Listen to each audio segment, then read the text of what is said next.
liveness.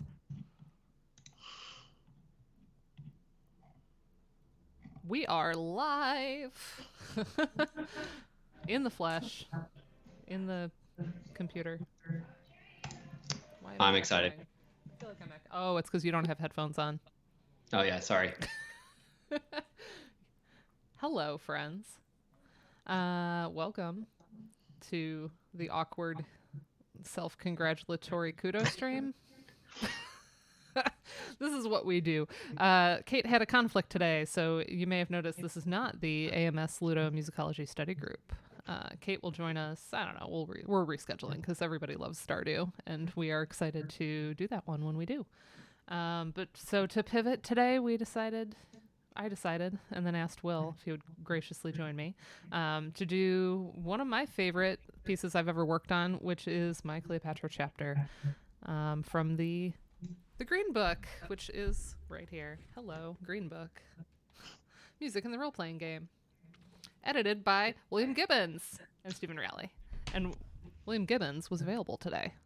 So thank you for being here. I assume Steve said no first. I actually have not wanted to bother Steve lately. I do need to ask him to be on stream. I just know that he's had a lot on his plate, so. Fair enough. But yeah, I was happy that you were available. Me too. Just talking about my own work at the camera seems a little silly. Also, I have an Egyptian mug, everybody. It's tiny because it's like an espresso cup. I think we all admire your thematic coherence to your streams. So yeah, I've got. Thank you for that. I made this scarf and it's got like Egyptian motifs all over it, little cartouches. It's good times. All right. I have all of my like Egyptian jewelry. I've got little tuck masks in my earrings and all the things. You reread this chapter yesterday. Oh, the word Bariolage. I always, once I stumbled on it, it shows up everywhere. Yeah, I talk about Bariolage a lot. That's like a signature of mine. Anyway, let's talk about where this book came from overall, since we've been covering a bunch of chapters from it.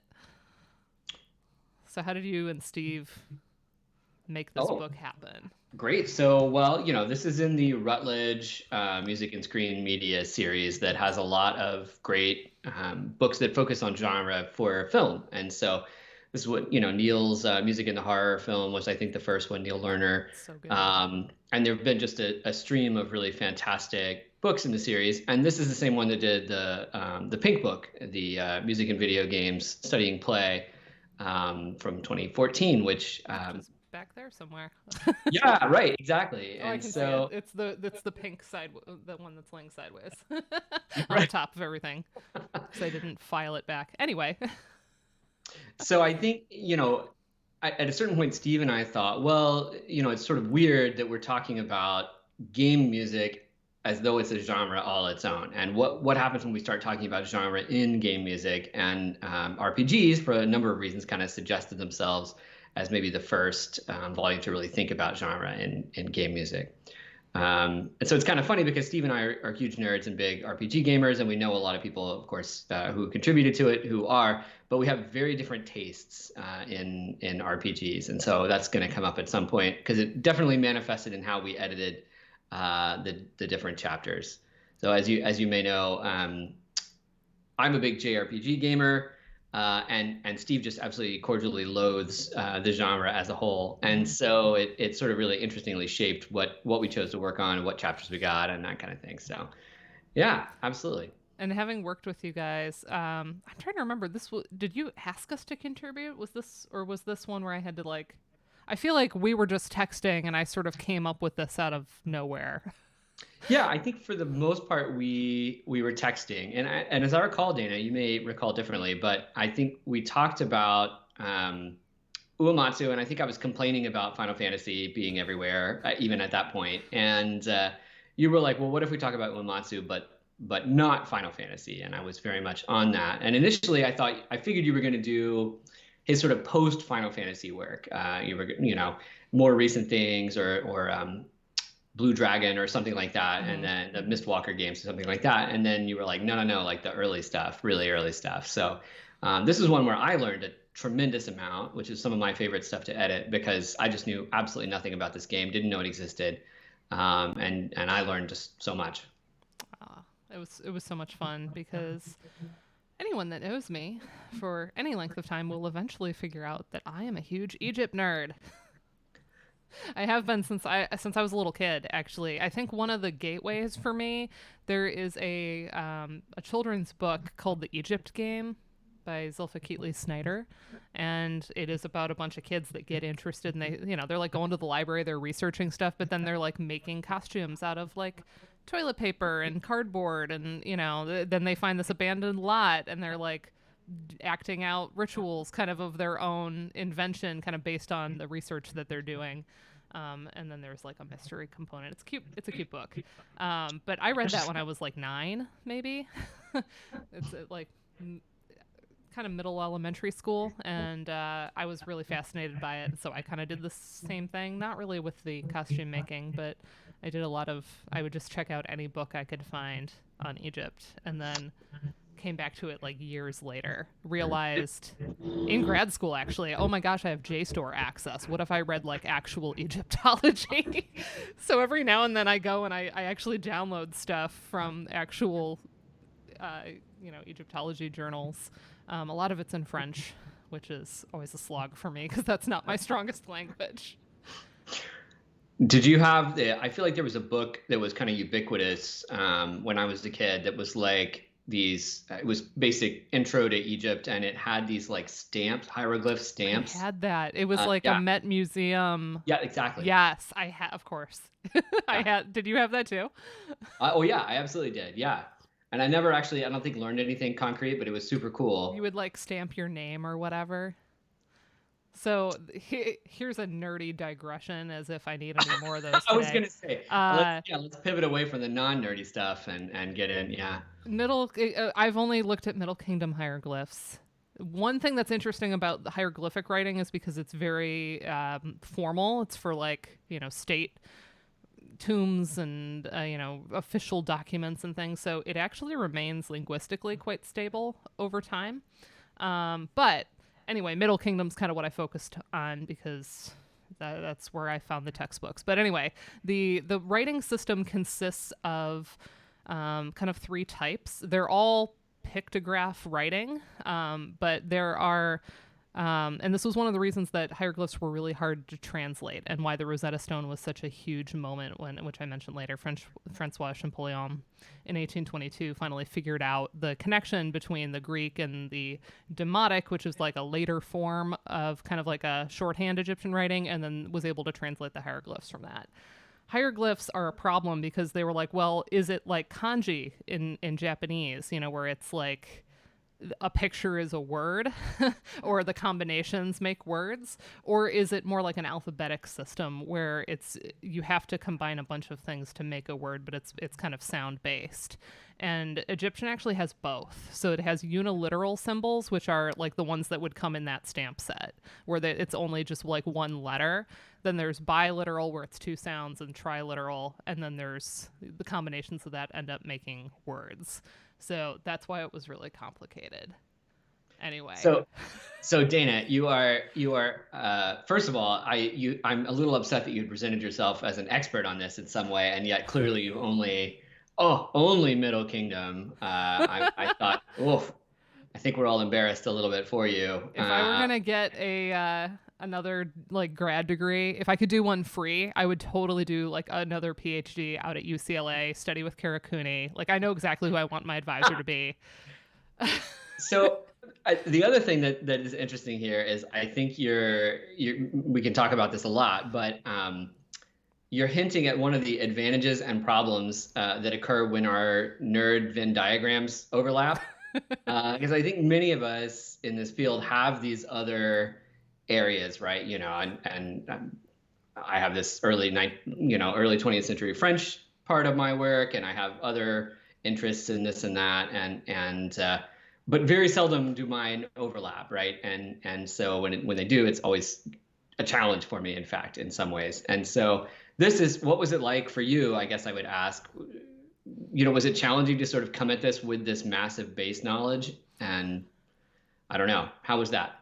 What I remember was actually I was so excited to like actually deploy a little bit of kind of Egyptology related stuff because one of the interests of mine was I knew a lot about like the Western reception of Egypt. It was all like Napoleon was one of the big spurs to the Western Europe fascination with Egypt, and of course then all the stuff that he plundered, and then he brought teams of artists to Egypt, and they were documenting and drawing pictures of the tombs and everything, and the actually copying down what the hieroglyphs looked like, and then folks back in England and France were like trying to translate, and it just spurred all of this scholarly activity. But Japan really, I was like, what was their relationship? At what point do they kind of start interacting with Egypt? So I started doing all the research on that.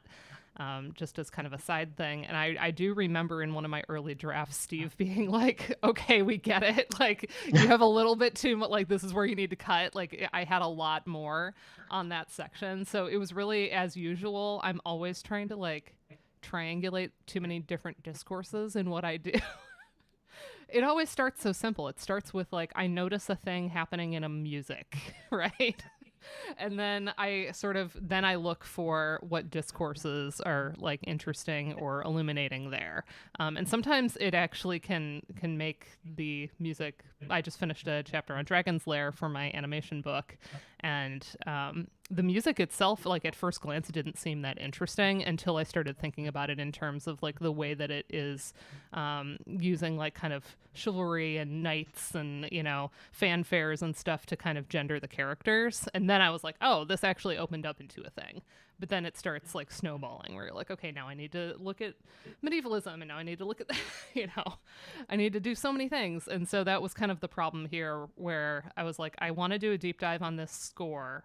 And actually, I think you guys have to get special permission for? I have a really unusual number of musical examples in this chapter. Was that a problem for you guys? I mean, well, I remember Steve and I having internal debates about it because, as you know, Dana, I am allergic ruthless. to transcriptions. I am ruthless about cutting transcriptions out and music examples. And Steve made some really compelling arguments for, and you did too, honestly, for leaving so many in. We did have to go back to Routledge and sort of ask them, is this okay?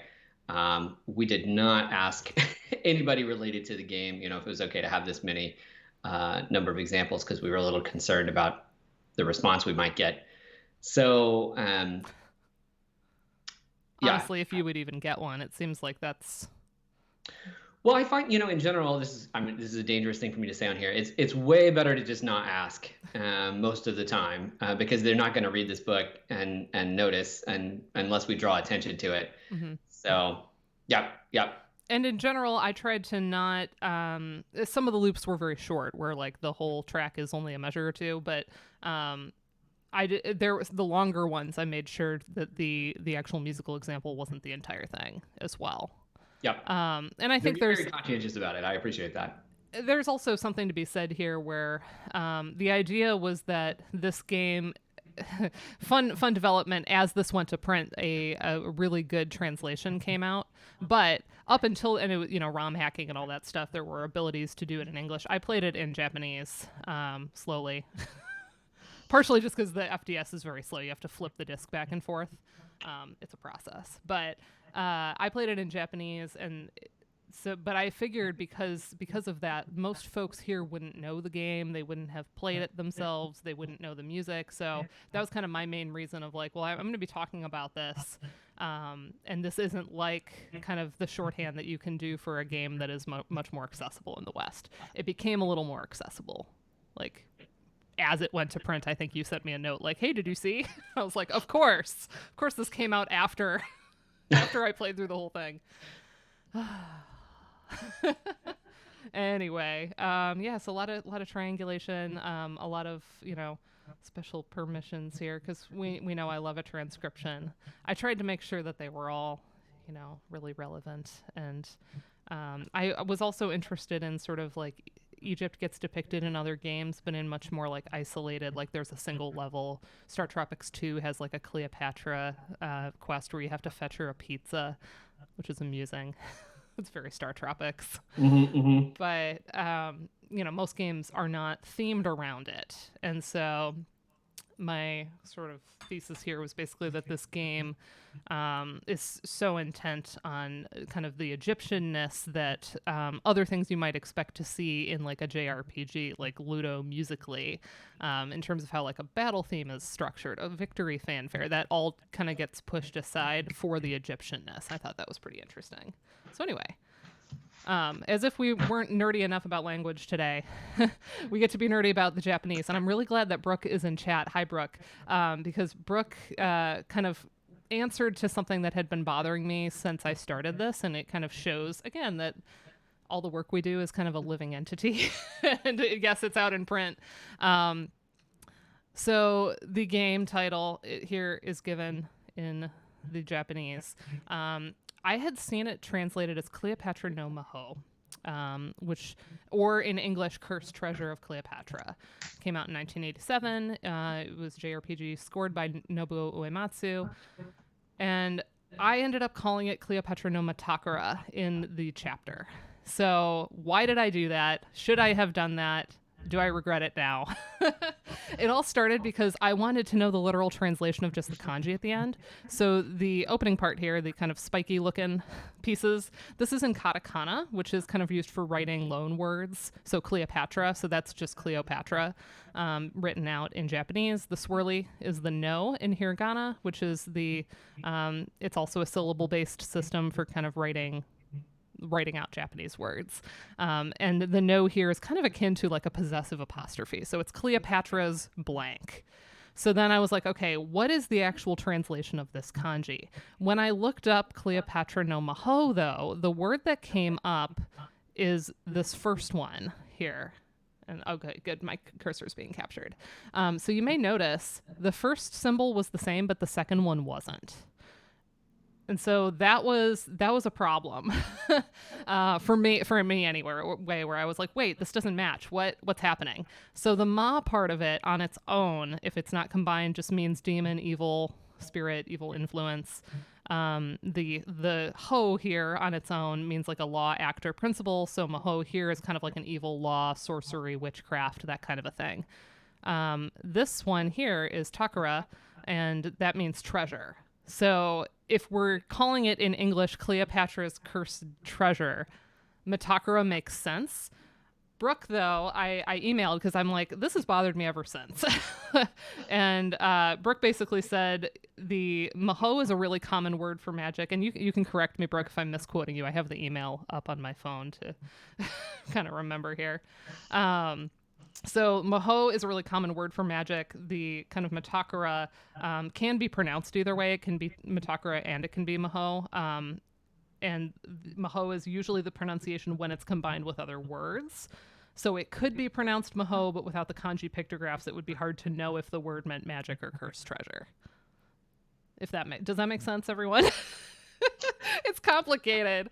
So, in retrospect, like, I feel like the logical steps that I went to get here of kind of like noticing the difference and trying to follow that rabbit hole were not necessarily incorrect.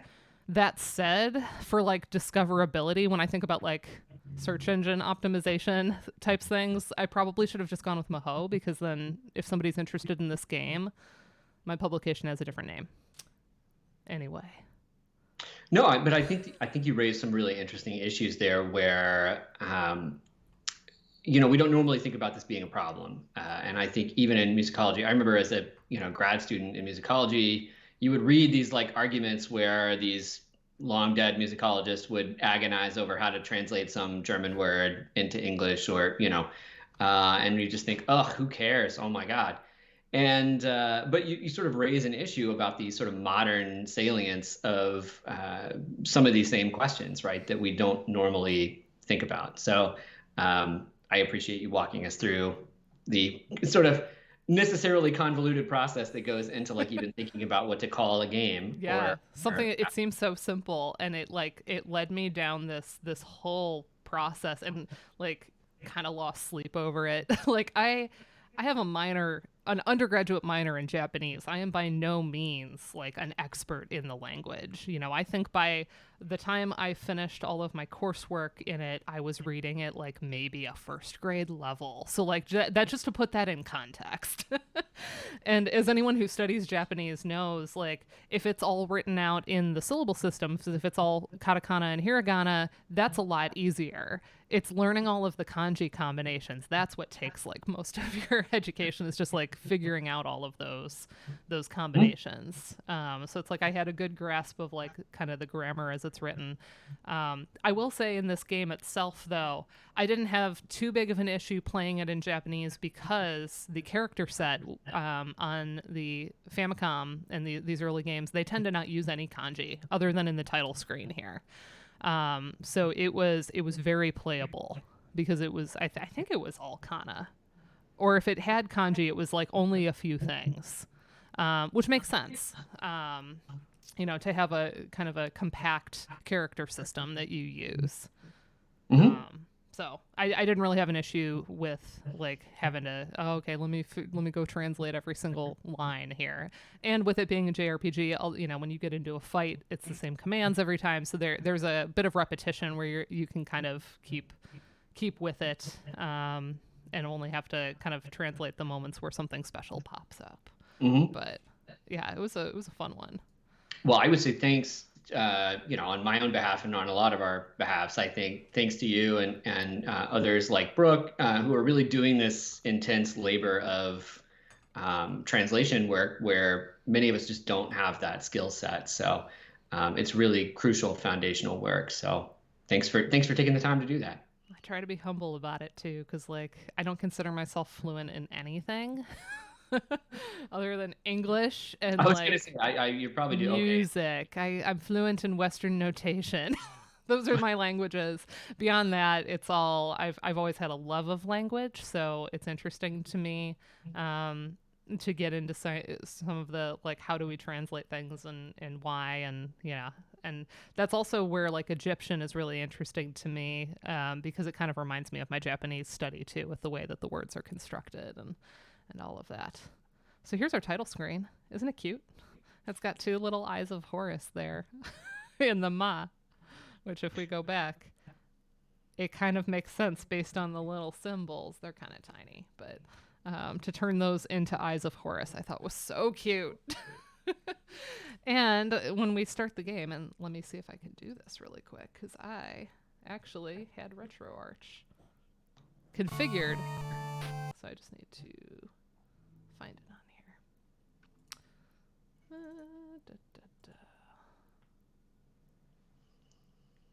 Oh, none of those are the right thing. Okay, we're going to do a different type of capture. Because I'll actually play the opening. Nice. For us. And thanks as always for your tech work there. Yeah, there's pieces of this that are kind of easy. Yeah. And then there's pieces that I'm like always learning every time. It's also just like juggling the types of sources. You know, I say a lot of streamers, it's like there's them and then there's whatever game they're playing. But it's all the toggling back and forth and having guests on, and No, it's a lot. It's a lot. It's always a process to sort of figure all of this out. So I am by no means an expert, but I will always try. Okay. Does it just not recognize RetroArch? That would be sad.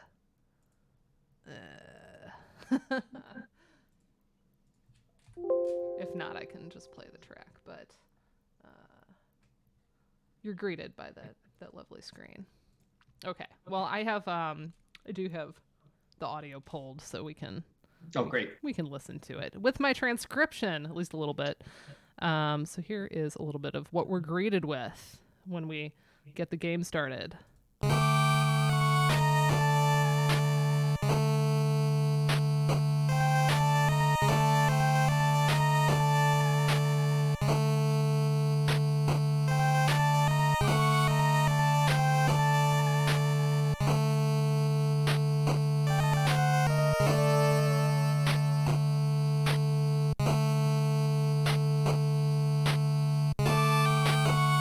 So then it goes goes. We add like a little counter melody.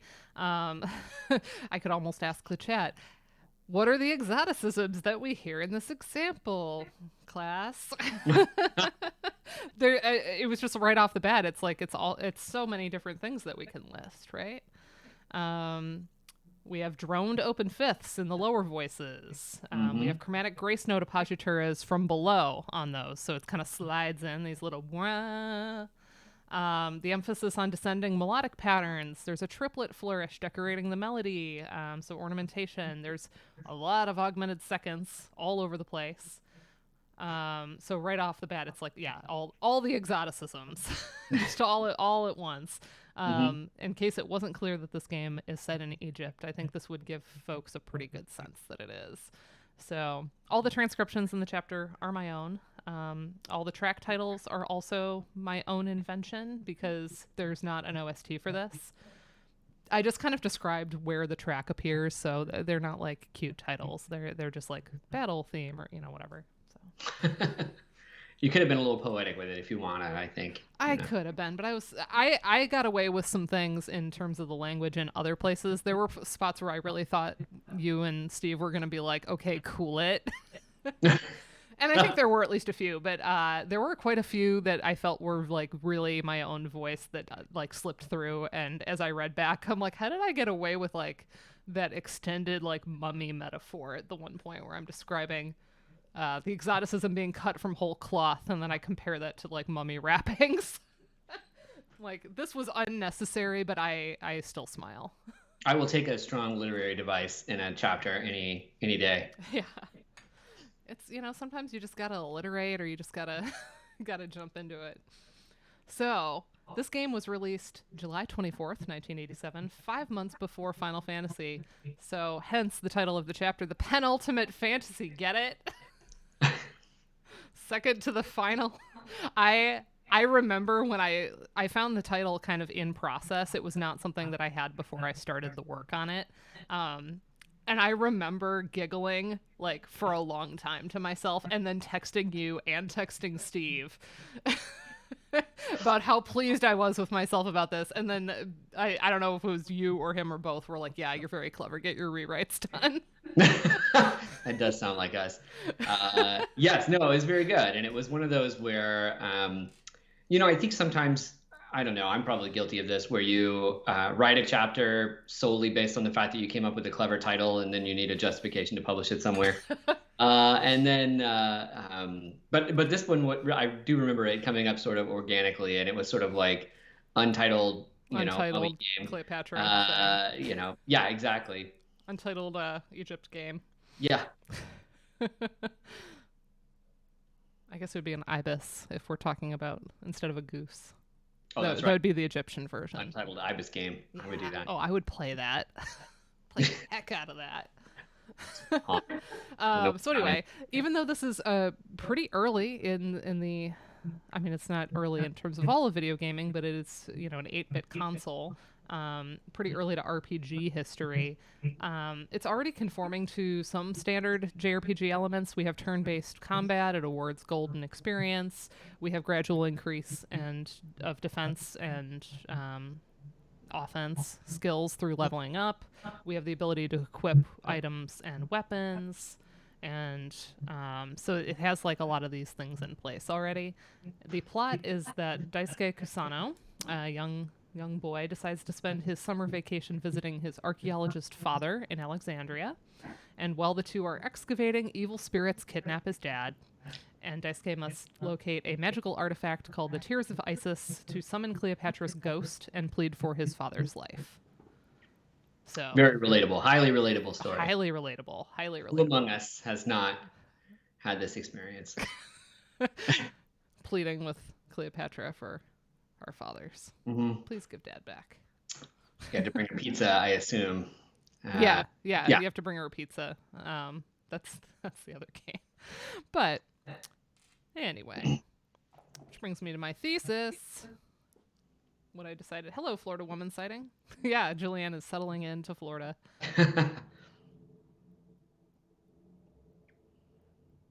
We would miss so much Ludo if we didn't do Dana's stuff. Oh, thank you, Julianne.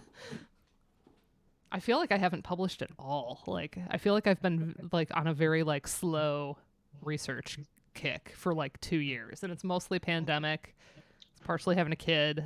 But I'm starting to hit a point where it's like, okay, now things are kind of like coming to fruition, like with the book getting ready to send off and the second one in progress. And yeah, there's some exciting things on the horizon. But yeah, I feel like I haven't really put out much in a while. Although some things I guess that were written earlier came out in that span. Mhm. So yeah, it's a weird pipeline to publish things. Well, the timeline of academic publishing is always really, really weird. You have projects that move more quickly than you think. You have projects that move really slowly, and it's sort of, yeah. But Yep. I think all of us would agree that pandemic and other major life events are significant disruption for all of our schedules. So, Mm-hmm. yeah, absolutely. But yeah, We all look forward to seeing what's next. I try to just like take my time a little bit because I'm not on a tenure clock. That's like the one privilege of being precarious. Being Altac is that I can take a little bit of time. And I'm not. I at least have some affiliation where I'm adjuncting. So thank goodness I don't have the. I have no library access. I just have intermittent library access. But everyone is so nice and sends me things, and I'm luckily with my other freelancing, I'm able to like buy some of the books and like have my own copy. But although some of them are like woof, like your book that's coming out, that Cambridge or Oxford. Wait, what's the one that The you're doing? Oxford Handbook, The yeah, Oxford one. That's gonna yeah. be that's gonna be a hit, isn't it? Well, yeah, but those, yes, short version, yes, but those wait for the paperback versions. They're Yeah. always $50, and then you can there's always like the 50-60% off codes that you can get. So they're not actually not that bad. But I probably won't wait too like I'll want to get on that one. But yeah, I don't know. As I've said, those of you that are like, "Oh, yeah, there's ads now before Dana streams," that know that like if I ever see a check from that, which I probably will in a few years. If I ever get like over that threshold where Twitch sends me the money, I'm just going to buy one of these books. That's all. perfect. That's all I will use it for. So, Yeah, you can, as Julianne notes, you can just review it. You would be an obvious reviewer. I So, know, I know, but it's like that's daunting to do one of those books because it's so big. like, you're not going to read it I anyway. will read it anyway, but Yeah. like that's I've never reviewed anyone that's that. I don't think I've ever done an edited collection. I've only done monographs so far. So anyway, yeah, we'll cross that bridge when we come to it. Anyway, my thesis is Uematsu's tightly constructed musical score foregrounds exoticist gestures even at the expense of other functions. Music typically serves in JRPGs. Typo. Music typically serves. I argue, in fact, that Cleopatra no Takara complicates conventional assumptions of musical style and function in JRPGs, suggesting that conventional tropes may only apply to games with a quasi-medieval European fantasy setting, which is a lot of them. It's most of them. Yeah, This game's yeah. kind of an anomaly for its Egyptian setting, but then that isn't that interesting how these things that we've decided are just kind of like JRPG tropes. Yeah, well, I want to circle back around to that. I have some thoughts at the end. As you know, we've talked about this a lot, so I can circle back around. But yeah, that I does mean, seem like your thesis, Dana. If I, you can can. critique, yeah. I mean, you can interrupt now. I don't mind. Oh no, no, it's good. You want to save it. I'll say it. Yeah, I'm waiting for the revenge promised on Twitter. Oh no, this. Yeah, so then the walkthrough. In service of this argument, I will contrast Uematsu's music for Cleopatra, both with his own contributions to conventional JRPG scoring in the Final Fantasy franchise, as well as Koichi Sugiyama's score for Dragon Quest III. Why didn't I do 1 or 2? I like 3, okay? 3 was the first one I ever played. It's only a year later, and there are a couple moments that are particularly good as points of comparison. So like, yeah, I could have gone with the earlier ones and probably gotten the point across with things like battle themes. But yeah, so I went with it's within a year. So anyway, I compare it to Sugiyama. Like Final Fantasy, Dragon Quest III came out within a year of Cleopatra, and so represents another ideal point of comparison. Though its music largely contributes to or conforms to our modern notion of a paradigmatic JRPG score, it also represents isolated instances of exoticist scoring, so that's what we see in some of these games. These games differ both in the deployment and degree of exoticist musical gestures, eliminating how Cleopatra falls more in line with depictions of Egypt in other media, e.g. film, than with its JRPG contemporaries. While this focus creates an evocative, compact, and iconic depiction of Egypt, it represents a marked departure from compositional practices that by the late 1980s were already in the process of solidifying into identifiable ludomusical tropes. The end of that, the already in the process of solidifying, was actually an interesting point of contention that was brought up in review, that this chapter went through almost complete restructuring because of some of these points. So this is kind of a neat one for this stream, because I like to talk about our practice and the whole process of going through. And this was one where I had a lot of stuff. It was too long. It was all transcriptions, but then also here's all of the background before that, and the way that Steve was like, flip this, focus more on this, and some of the challenges I think made it a lot better. So we'll get to that. I was just talking with one of my colleagues, Erin Brooks, here about this, and she was making the case that I think her doctoral advisor had taught her that there's only really like 4 kinds of musicology articles, and it's always like Beethoven, what a guy, is like one part of the article, and like here's this thing I found in the archive is like one type of article, and I think this started off, in my opinion, Dina, and I don't mean this in a pejorative way at all, because those are important articles, but it started off as a look what I found in the archive kind of very much was. Yeah, I found this game. Nobody's talked about this game. Let me do a bunch of transcriptions, and wow, isn't this weird? We don't talk about this before. And then, as I recall, about like 70% of the way through the process, you were like, I found my point.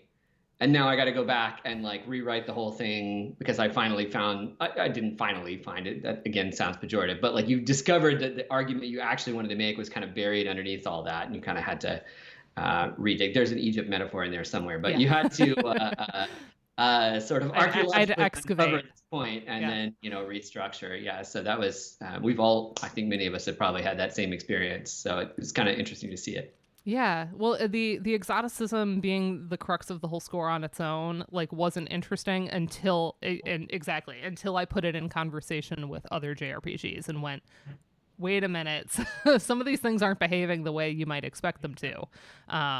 So yeah, at face value, you're like, oh, it's an Egypt game and everything is very like Egyptian exoticists, like cool. So it needed that point of triangulation in order for it to have any kind of reason to exist. So just laughing here because of course I played it as Dragon Warrior, but yeah, because I was looking at an FDS game that was only released in Japan, I went with Dragon Quest. I actually footnoted that I was going with it for that reason. Yeah, build it into your word count. I always have the opposite problem, Hoagie. I'm never short on words. I always need to trim. But I'm okay with that. A lot of the art of what we do is in the editing. It's true. And I would say, I mean, if I have a vote on this, I would say we're there, where we can just drop that on those same arguments at some point. But I feel the same way about, the JS Bach, Takara, and Fugue. Just everything that ever mentions that have to have a footnote that says the authorial identity of this work is actually disputed, and here's 10 articles that talk about that. Nope, I did that. Yeah, I did that in my Bach article. Anyway, I remember my argument was basically, okay, popularly everybody says it's by Bach, so that's what I'm going with. Well, yeah, but you remember, I think, in the I don't know, what was that, like 2010 to 2015 or whatever, like everything published in games that wasn't part of a book on its own, like everything we published in an article, in a journal somewhere, had to have this whole thing that was like, video game scholarship is new, and here's this thing. And video games are art now. Yeah, exactly. And we had to have this, let's check these 5 We've books. We've come a long way since Pong. Ugh. Yeah. There's a clip that I'm obsessed with. I don't know if any of you know Tim Rogers. He was at Kotaku for a long time, and then he branched out on his own, and he makes these incredibly long form reviews of video games. We're talking 3 to 6 hours. Um, they've gotten longer as he's gone, and he had like kind of a season planned culminating in the FF7 remake, but he did one on Pong, and the whole opening section is him cataloging every journalistic instance of the phrase video games have come a long way since Pong, and it Right. takes like 10 minutes for him to get through it. Yep. And Yep. it's astonishing. Well, not to talk about my own stuff, but yeah, I mean, I do this in a chunk in my chapter, or one of my chapters for the handbook, that's about the Uematsu as the Beethoven of game music. And Yeah. basically I just am like, and then there's this, and then there's this, and then there's this, and then Here's there's all the this. It's people this that never keep ending saying the stream of thing. articles where people just parrot back the same phrase almost. So anyway, yeah, I think we're done. It's okay. Yeah. Isn't Koji Kondo really the Beethoven of game music? Oh my God, Dana, don't even let's not pivot to this. Will's like ready to fight on a Friday here. Yeah. I'm like, oh, having connection problems here. So, yeah. Oh man. Anyway, the other cute thing that they let me get away with. There's a lot of feeling like I had license here. And feeling like I got away with things. One of them is that I have little epigraphs at the beginning of every section. Yeah. And I did not get told to cut those. I made sure that they were all pretty short so they didn't like intrude too much. But the first one I used was from Ralph P. Luck, one of the sources on exoticism. The word exotic, I've grown to realize, has magnetic, insidious, and sometimes explosive force. What a great quote. And so I describe what exoticism is, basically. And then I sort of get into there's a whole thing here of Orientalism, self-Orientalism, Occidentalism. Like, exoticism isn't that straightforward here. So we are trying to evoke an elsewhere and an other. And exoticism itself is a really powerful site of meaning making, but those musical markers of difference have to be intelligible both to the composer and to their audience. Otherwise, it doesn't work. So, to that end, there's a lot of the music that's being constructed is usually not all of that based on verifiable encounters with any kind of real music from whatever region we're depicting. As I write, usually it's intertextual. It's not something that's being meticulously researched. That there are games that have done that now that are, really trying to understand like gamelan or certain folk traditions and represent the music accordingly. But most of the time, exoticism is kind of this shortcutting where we're just referring to ways that we've seen difference depicted in a film or in other games or on TV, and then we just kind of refer to that and our audience goes, oh, okay, yeah, this is a desert. This is Egypt. But a lot of the exoticism literature that I found, at least when I was writing this, and there could be a lot out there that I missed, but a lot of the kind of foundational stuff focused on music of colonial and imperial Europe from 16th to the 18th centuries. I think that's still kind of true. A lot of exoticism work focuses on that. So I had this question where it was like, okay, is that applicable? Like, does the shift in context to 20th century Japan matter here? Does the fact that Japan is usually one of the traditional exoticized others of the West complicate, alter, or disrupt this paradigm? And considering like Japan had an imperial history as well. So like there's a lot of interesting layers here, and I found it kind of difficult to disentangle the cultural actors because they're displaced politically, geographically, and temporally in the case of Egypt. So Japan does have this imperial past. They have no substantial contact with Egypt until much, much later. We'll see 1860s. And then really it doesn't get started. Egyptology in Japan really starts in the 20th century, early 20th century. So is it a metaphorical colonization? Question mark? Is the idea of like, are we situating Japan as kind of similar to a Western colonial power that did operate in Egypt? I don't really answer that question. I just kind of throw that out there as a little intriguing crumb. Exoticism is really multi-layered and complex. And so I mentioned that Japan has had to contend with Orientalist portrayals by translating, importing, domesticating, countering, assimilating, and representing its own others and itself. And it's kind of this interesting reflexive process of identity formation and articulation, and it's ongoing. which is cool. So in this mix, there's like self-exoticism too. So there's a reflexive response to exoticist portrayals, counter-exoticism, challenging or subverting those portrayals. It's not always just, oh, here I'm representing an other. It can be kind of a response too. So Sugiyama's theme for Japan in Dragon Quest III to me was like a good example of kind of self-orientalist signifiers.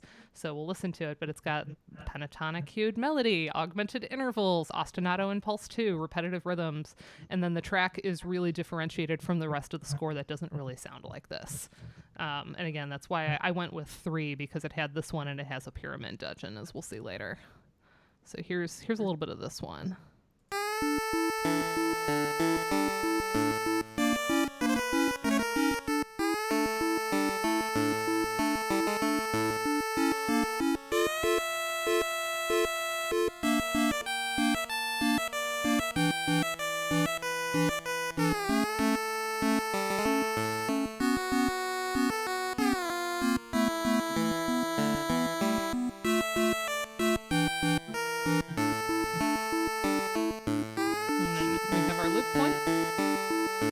So all the slides in there, it's so good. Mm-hmm. But yeah, just knowing like if somebody in the West created this, it is a very different thing than having Koichi Sugiyama write this track, right?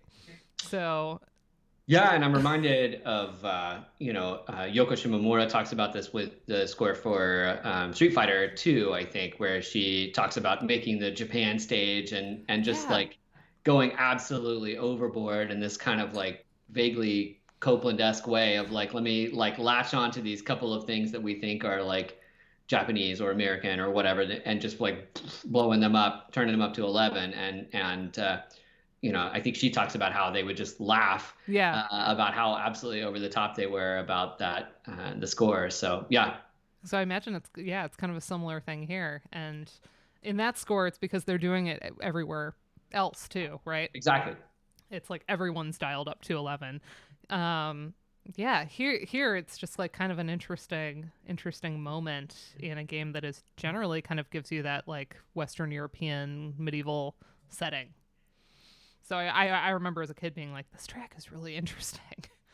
But I think that remains common through the lots of JRPGs, right? To have the like vaguely Japanese stage or town or whatever the case may be, and several of the other Dragon Quests do that. Even I think the most recent one does.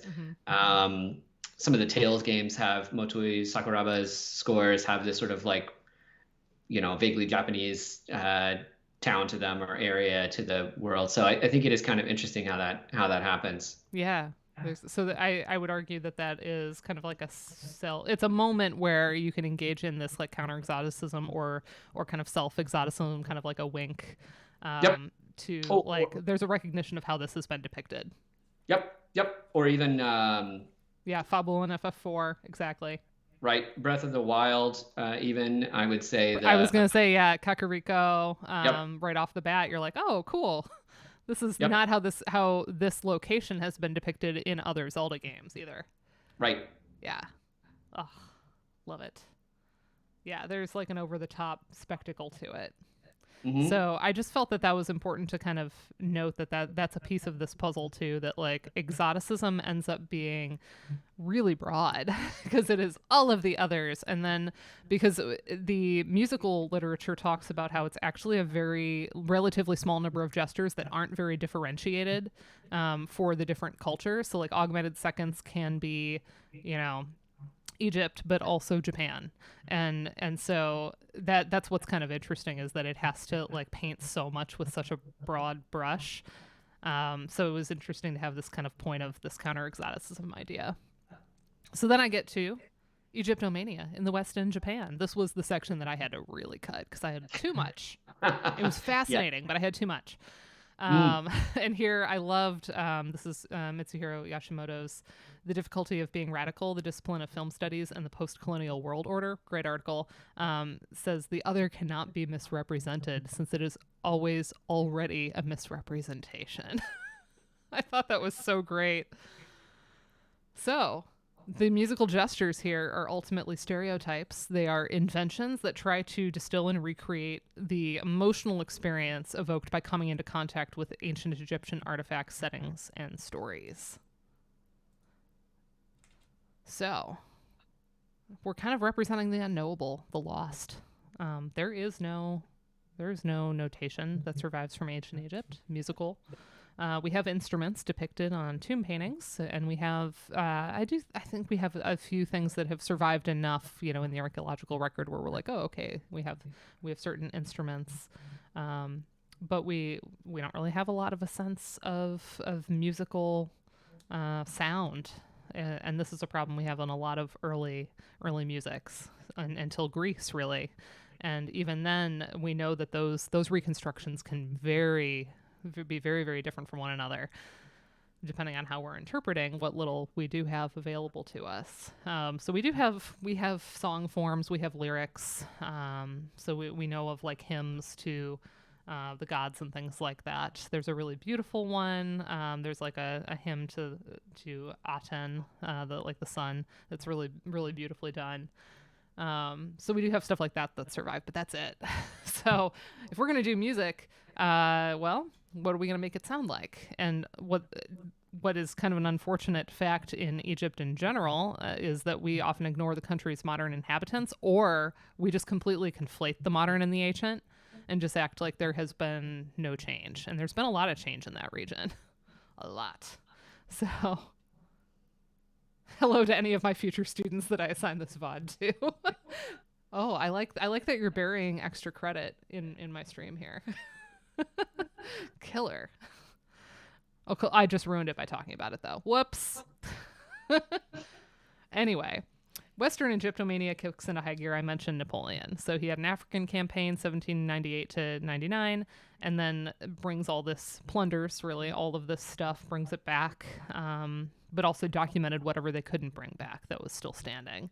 And a lot of, he had whole teams of artists, and they published Description de l'Egypte, if I'm pronouncing that correctly. My French is awful. Yeah, let's go with it. Yeah. My French is awful.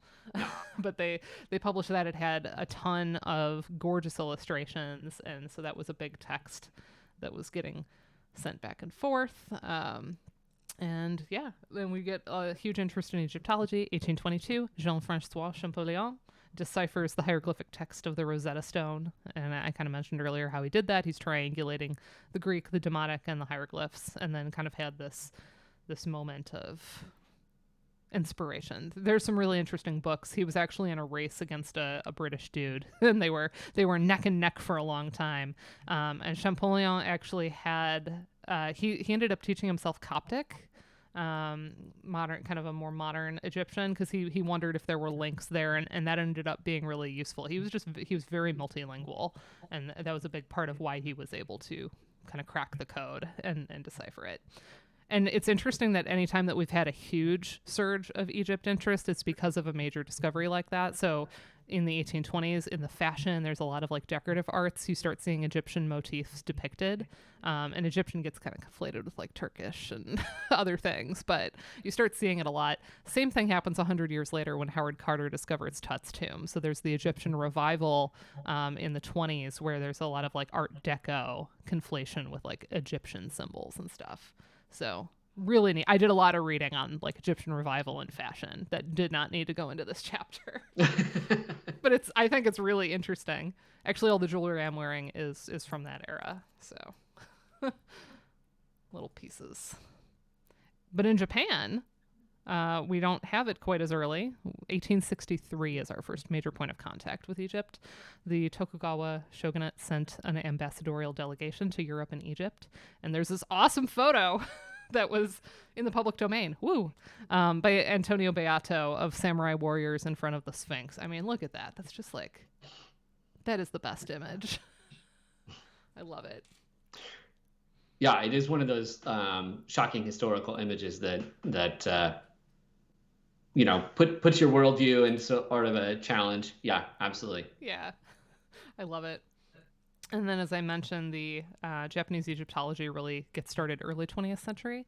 And there's a huge interest in Egypt after 1965, after there was a Treasures of Tutankhamun exhibit. It also toured in the West as well. This was a big moment where it was the first time that stuff had been moved after discovery. I mean, it was moved after initial discovery, but it was the first time it had ever toured, and it was a very expensive thing to put on, but it drew record numbers in Japan. And then we have my favorite thing that I was only able to allude to, but I wished, again, had nothing to do with the rest of the chapter. But my favorite little footnote here is little Medjed here. You see this dude? He looks like a cartoon, like a little kid, like playing dress up as a Halloween ghost, right? Like I think it's a Pac-Man reference. Clearly, you get you get a white sheet and you cut holes in it, and the kid is like, "I'm a scary ghost, trick or treat."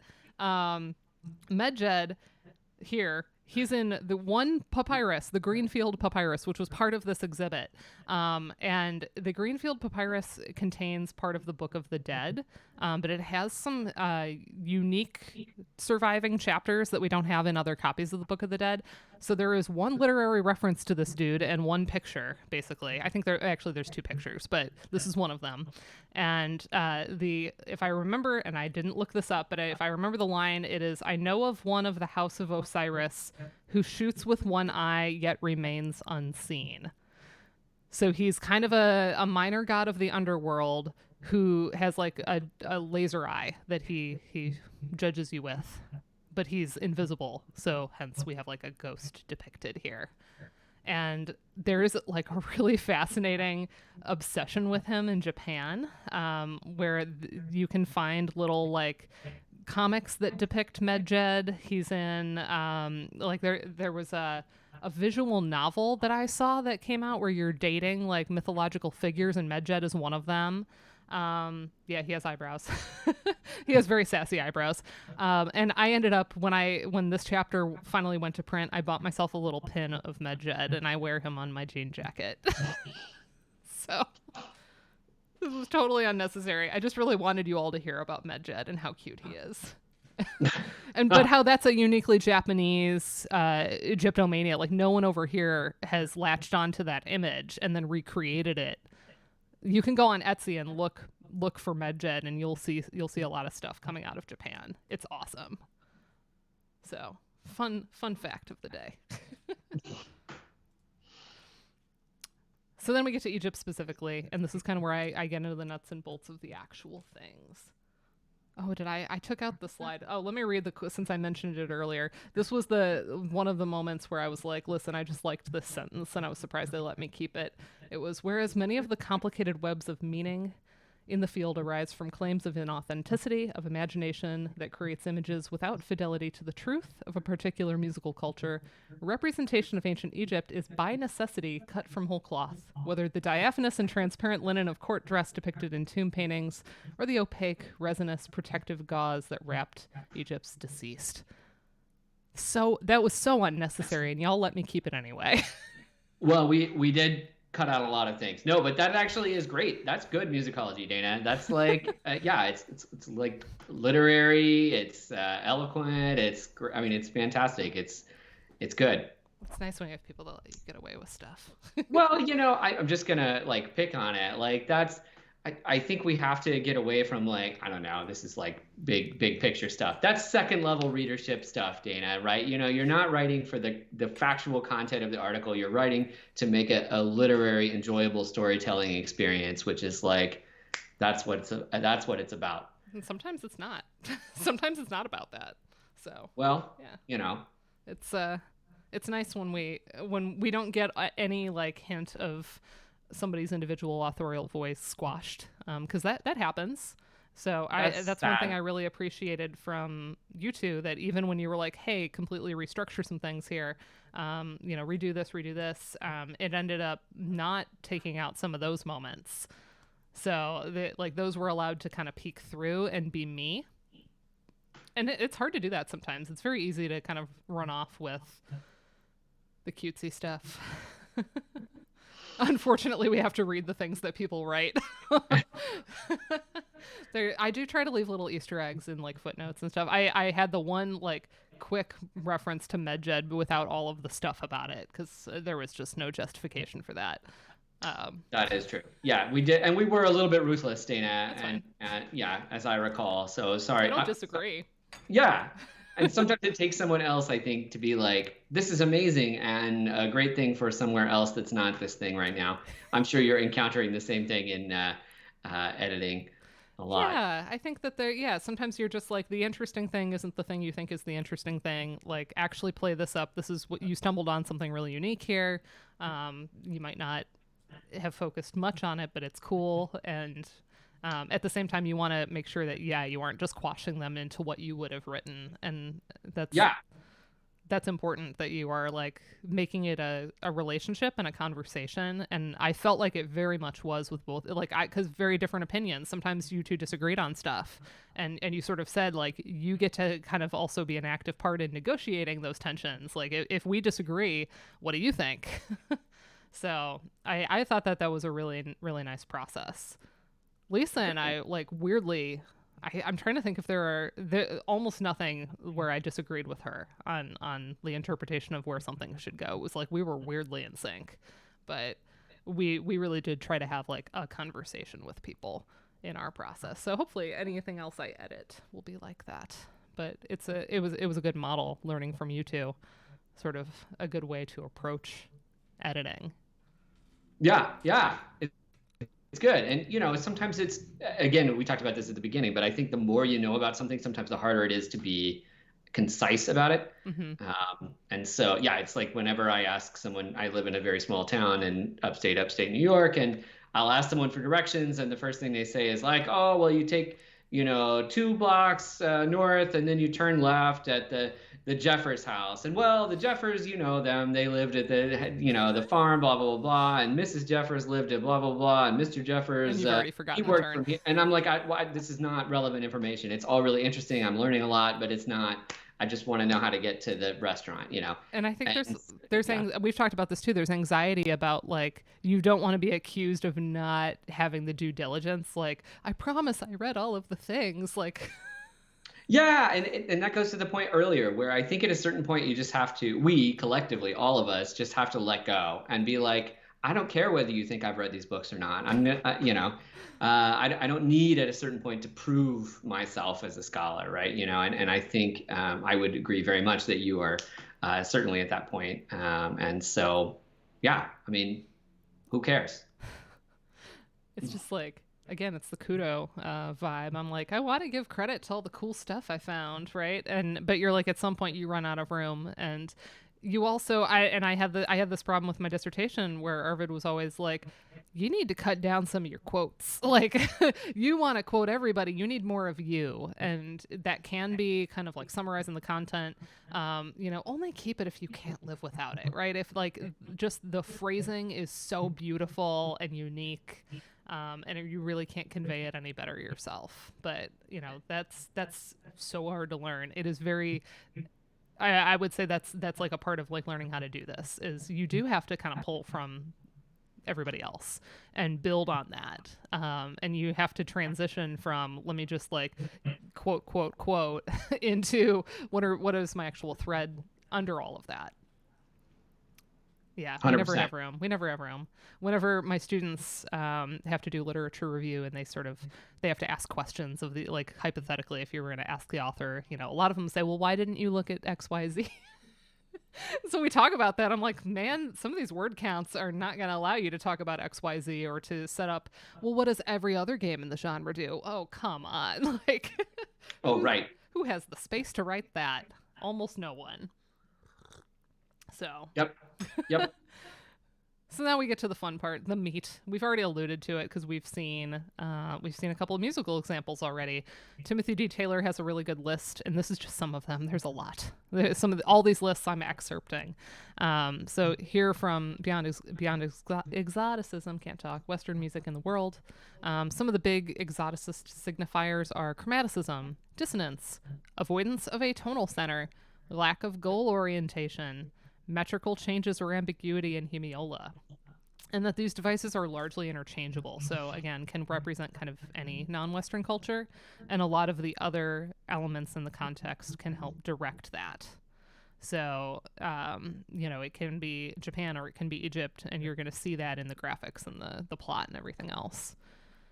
Musical, the biggest one that you see everywhere is augmented seconds. That's probably the biggest thing that instantly marks it. And I had a note in here that it's actually not as... It's certainly not as common in non-Western musics as we depict it in exoticism. It is like the thing we've latched onto because the sound is really powerful. But it has, Locke and others, it is in here. They have suggested it's way less common in non-Western musics than in depictions of it, but there's an obsession with its sound. And there is a connection here where the lower tetrachord of the and apologies, I think it's Hijaz. It's been a while since I took my Arabic music course. The lower tetrachord of that mode contains an augmented second, so like it's not like it doesn't show up anywhere, but it is certainly not this like overarching feature of all of these musics. Derek B. Scott also has a great list of Orientalist signifiers, so a little more regionally specific. So we have melodic motion, arabesques, melismas, or ornamented lines, or what he calls sliding or sinuous chromaticism, which I love. Sinuous. It's very snake-like. Mm-hmm. Intervals of whole tones, augmented seconds, augmented fourths. Harmonic inflections, specifically parallel motion in fourths, fifths, and octaves, drones and pedal points, chords of uncertain duration or harmonic direction. And then there's rhythmic alterations like triplets and duple time, repetitive rhythms, rapid scalar passages, and especially when those employ irregular patterns, like 11 notes in the span of a half note. Those are all the things we see the most often in this score. And then Scott also suggests at least one specifically Egyptian signifier instead of just generally exoticist, and that is the use of prominent woodwinds, especially English horn. I don't know why it was cor anglais in the Scott versus English horn, but it was. Exoticist. Yeah. However, these musical codes often overlap, and not every musical device is inherently exotic in character, especially if heard in isolation. So there's a D.C. Parker in like 1915 or something said that exoticism is an accretion, and I always loved that. Like the idea that you have to layer it up in order for it to be more and more intelligible as such. So they combine with things like game graphics to construct the exotic for the listener. And then I open my next section where I finally get to, okay, all of this background, here's the actual score of the game. I have this beautiful quote, and the music was not the least part of it. What was its hieratic color? That's a review of Aida from 1872, and hieratic is one of the written forms of Egyptian. So I thought that was just like such an interesting little document there of hearing Egyptianness in Aida and then like using this kind of scholarly term. So I thought that was cute. So like we talked about, you have to have a bunch of them and to kind of read as exotic. So we have multiple layers of exoticist gestures in every single track. And so the overt musical references to Egypt are not super common in early games, but there are a few points I mentioned. Star Tropics 2 has a Cleopatra moment. So it's often like you have a moment or a level that takes place in a desert area or that concerns ancient Egypt. So one of them is and again, why I chose Dragon Quest 3 instead of the first two. There is a pyramid dungeon in Dragon Quest 3. Here's what that sounds like. A little D.A. Serai. I hear it as D.A. Serai.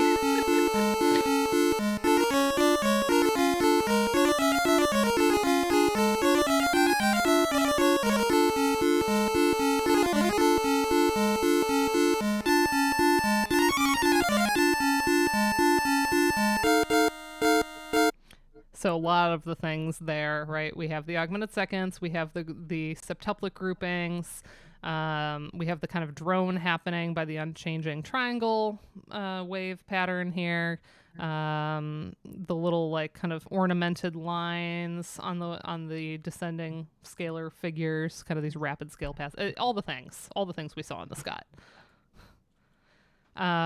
So from here, I think I just stopped quoting myself. because I have notes on this that I can always be referring to. Oh, hold on. If it doesn't automatically full screen, I don't want that. I have an ultra wide monitor. Full screening is weird. Hold on. There we go. Okay. So we do have these moments. Like, that track is kind of unique in Dragon Quest III, where it has all of these exotic moments, just like Japan was. Like, the rest of the score is very much not like that, which I get to a little bit later in some of my back and forth comparing. In Cleopatra, one thing that stands out to me is how short most of the loops are. So some are only two measures, like the main town theme here, or the battle theme is only one measure. I guess you could divide it up differently. I hear it as 7/4, but they are very short. And the town theme here is replete. They're both replete with exotic signifiers. We have that Hijaz-like rising figure with the augmented second, where it goes at the end. The B flat, B natural, D natural, E flat here in the second measure. And we have the repetitive bass accompaniment figure. And then the random encounter has this rapid whole tone scale. It's incessantly repetitive in its pulse. It has the unstable meter.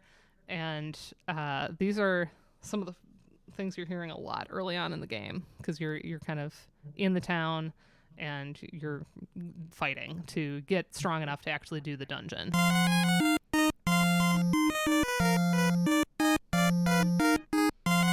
It's nice and short. So that's as you're wandering around town, and then you fall into a battle.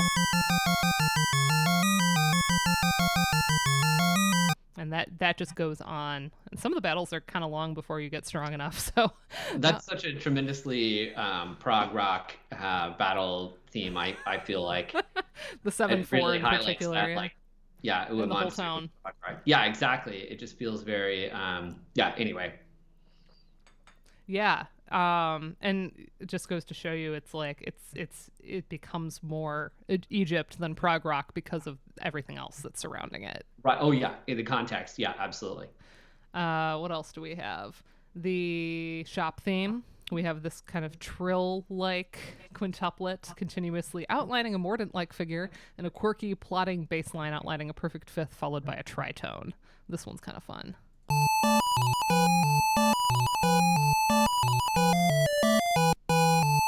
And it goes on from there. So we just see every single track is using like multiple things from that Scott list, in the Scott list in particular, but really all of the ones I cited earlier. And the victory fanfare, I note, is kind of unusual. To me, it sounds more like a cue that would launch you into battle in a typical RPG, rather than announcing like, yay, you won. So check this out, because it just like the sweep into it, and then we actually have a restatement of the theme from the title screen, which is kind of interesting.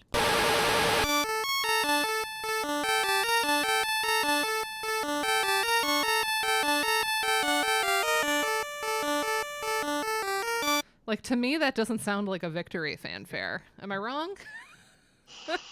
That is not what I'm used to hearing when I've defeated the boss. Or, well, defeated the random character on the street that's attacking me. But nor did that battle theme sound like I'm used to hearing like a regular random encounter battle theme. To me, that it has kind of a swirl of like confusion that maybe represents being disoriented. I guess if you're a young kid trying to save his father, you're not a seasoned fighter or something. But yeah, this was one of the first key clues to me that like some of these are not really behaving the way I expect them to.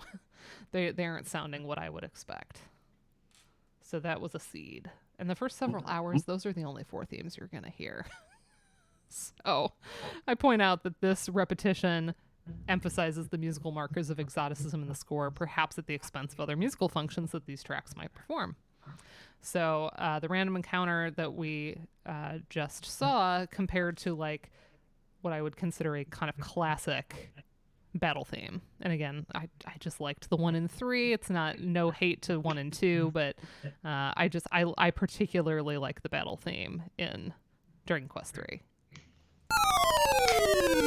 See, we get that flourish, and that was also the reason, because there was the flourish in that victory fanfare that reminded me of something like this, where we're like, okay, you're falling into a battle. Usually the screen is like doing a thing to show you like you're getting hit by a random encounter, right? And then we kind of launch into the main part. This is my favorite part right here. Like, that is just my favorite moment. I always picture like one of those like wacky waving inflatable arm flailing tube mans, like with the arms, or like an octopus just being like, bleh.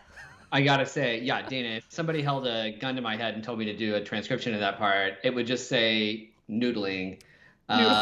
And the, tube man. Like that. Yeah. Tube man. Yeah, exactly. I'll tell you, this transcription, I slowed those. Well, actually, once I figured out the one, I figured out the harmony, and the other one wasn't too bad. But the first one, I think I slowed it down like 400% to get like note by note.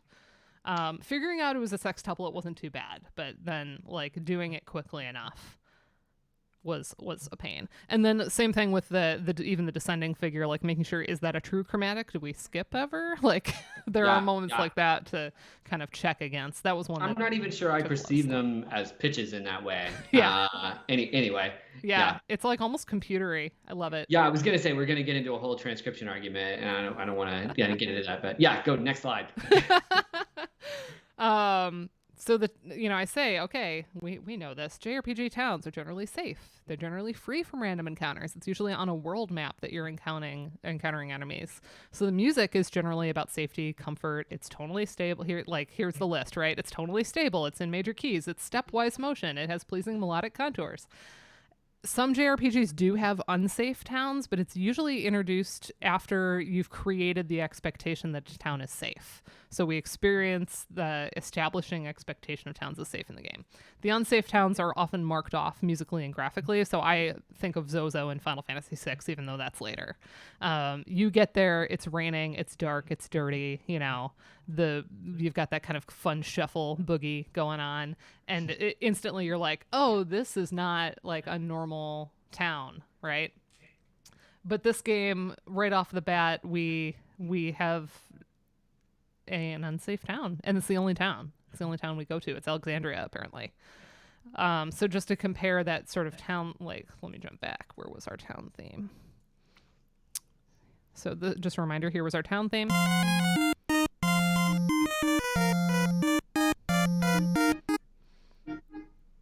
And then Final Fantasy II.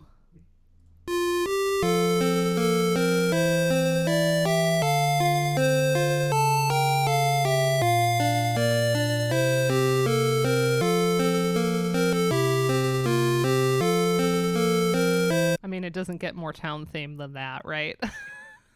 That is all the things that make a town theme a town theme. And I think I picked that one specifically just because I was like, this one's perfect. It's like so stepwise, and the melody, even in the bass line, it's very stepwise and very pleasing, and the softer timbres, it's like not as strident, it's not as in your face as our unsafe town here.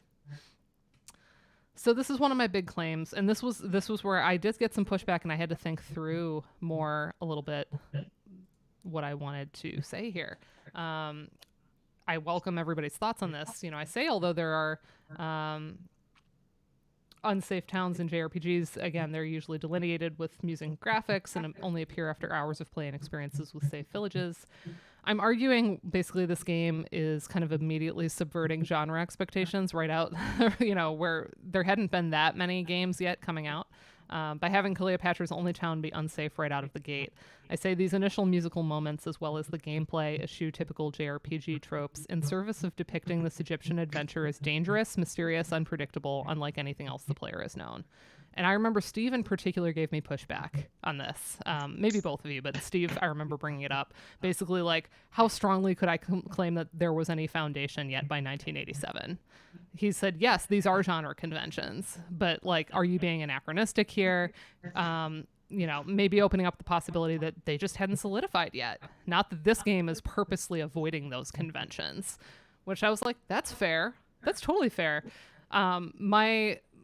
I guess workaround, but like I believe it. My sort of argument on this is, I say in a footnote, it's beyond the scope of this chapter to explore how many games it would take to establish generic conventions. But I'm arguing that the first two Dragon Quest games released in May of '86 and January of '87 were the foundational JRPGs and the source of many, if not most, of the conventions of the genre. So I was like, we'd had at least two. So I don't know. That's really my question for everybody is like, how many does it take to have like a genre convention? How many games and like, does it matter how popular? Is there an influence quotient here where we can say like, there's not that many, but they were just so popular and folks are emulating that. It's kind of what I went with. I'm picturing that Tootsie Roll Pop commercial with the owl from the licks? 80s where, 3, the world may never know, That he bites. Yeah, exactly, right? No, I do think both of us had that idea, and I think that's a real challenge, especially when we're talking about role-playing games, but any genre, to think about like not inadvertently assuming this teleological narrative, right? Where, it's inevitably working towards Final Fantasy or whatever, and we're, I think, Richard Taruskin talks about this. I can't remember where he says, the only way to perceive the past is backwards, right? We're always looking at it through the lens of what we know after that, and so, I think it's a very challenging thing to do, to talk about this that way. Yeah. So that is something that I still find challenging about this particular piece to me, because it does make me play with some expectations I have with JRPG music, especially. Yeah. So, I welcome the idea that, somebody might not be convinced by this specific point. They might say, maybe it isn't a subversion. But it is certainly not doing things that later became kind of expected. Looking back, it doesn't do a lot of these things. And I think like either way, we are choosing to depict Egypt front and center above anything else. The question is, to what extent is this kind of flouting any kind of like expected function of the music, and how much had that been established by '87? Yeah, and this is, well, I don't know. I would I don't know when we're going to get into the part. How much more do we have left to go on this slideshow? I want to make sure you have time to get through what you've. Yeah, we've got a few more. Let's keep going. In that case, we can. I mean, it's a good time to kind of get into that if you want to. A lot of this is just kind of like more like listening, and we don't have to listen to much of things. Oh, nice. There's another prog bit, I feel like. Yeah. Can we listen to this one? I'm curious. Yeah. I forget this one. So basically, I'm kind of just extending. Other tracks are sharing features with the first 4 concise loops packed with multiple exoticist signifiers. So this is actually the final dungeon. There's only 2. So it's only 2 dungeons. Kind of an unbalanced game in that way. The penultimate dungeon and the final dungeon. Exactly. Yeah. Penultimate and then final. So this is kind of a culmination itself of a bunch of exotic gestures. So we have metrical irregularity by the 3-3-2 division of the eighth notes, prominent rising leap of a fifth in each measure. Pulse 2 melody contains augmented seconds between the C and D sharp and the F and G sharp. We have ornamentation using triplet figures with that so-called sinuous chromaticism, and a rapid scalar passage that characterizes the final flourish. The loop also suggests a modal character. If the loop is in the key of E, then the pitches suggest a major scale with a flat 2 and a flat 6, which is sometimes classified as the flamenco mode, but it is interesting to note the similarity of this pattern to the Japanese in or myakobushi scales used in koto and shamisen music. Both scales use the same pitches, but myakobushi conceives of the scale structurally, built on tones a fourth apart, in this case E to A and B to E. And I say that basically like just kind of interesting. Like it suggests that there could be kind of a local source if Uematsu had studied koto or shamisen music. I don't really rely on that. It's just kind of a like pointing out that there is a similarity there. But it's just a good illustration of the notion that exoticist devices are relatively interchangeable and that their evocative power is dependent on context and interaction with other musical and non-musical devices. Cool. Here's that.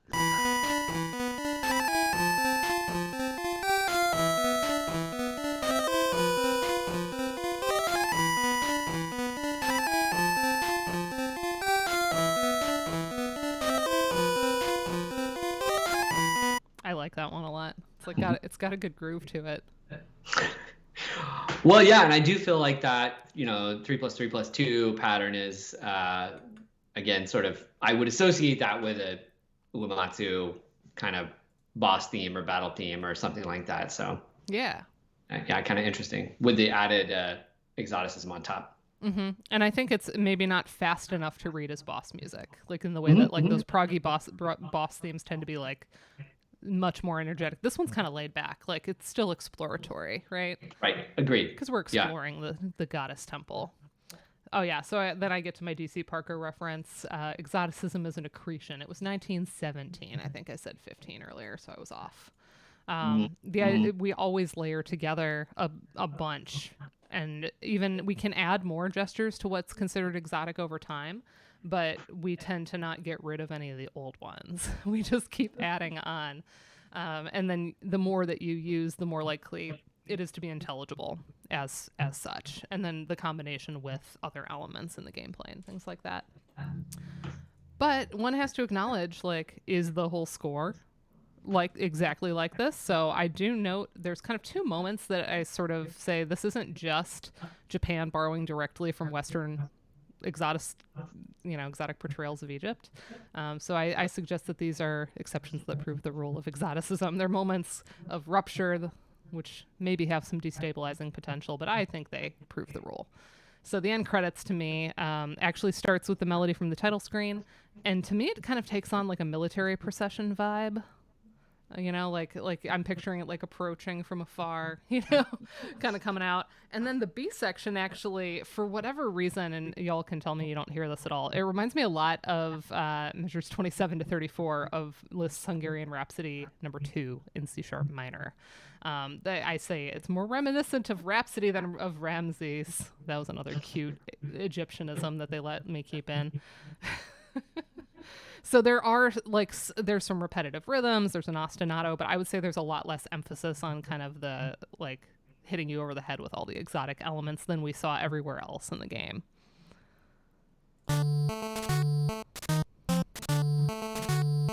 So this is that like procession moment. So we start with the opening theme.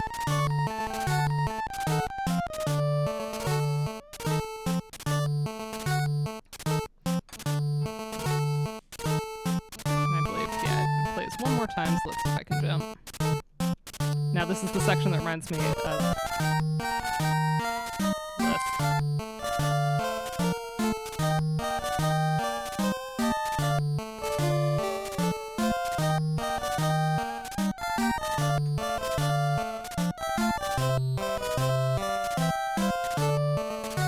Or maybe Bolero in the repetitive noise channel. Yep, correct. Like that's kind of how all of that reads to me. So like it's got the elements, but it's not quite as like hello Egypt. I think that one's a little bit toned down. The other moment that I think is even more interesting is the game over theme. I think you could stick this in any other JRPG of this era. It's got this kind of straightforwardly melancholy melodic minor key. The figuration in Pulse 2 is the barrelage, as I say, where that alternating against the pedal moment. I say barrelage, that's like really my violin stuff coming out. It happens in keyboard music a lot in the Baroque, right? That's like a really common alternati figure. But I described it as barrelage, and I've used that term in a lot of different places, like in my Bach article, because I see it everywhere in game music, but it just seems like it's also in a lot of instrumental music of the 18th century. And so this one to me doesn't read as at all Egyptian. This is just like, again, you could stick this in a Final Fantasy game. It would not be out of place. To me, it reads as more like Baroque. And so I say it's possible Uematsu meant to evoke the antiquity of Egypt in a different way by coding devices from the Baroque era of Western art music as temporally displaced and thus timeless, severed from their original historical moment. Or perhaps Uematsu meant to signify sublimity, evoking a connection between religious affect, awe, and the afterlife. The notable departure from traditional ludomusical signifiers in this game makes the moment where Uematsu follows the expected trope all the more intriguing, potentially meaningful as an instance of subtle Occidentalism or counter-exoticism, coding the music of the West as antiquated, esoteric, or funereal. Or it could just be, this is how Uematsu approaches a game over. This is just what he thinks of when he thinks of death.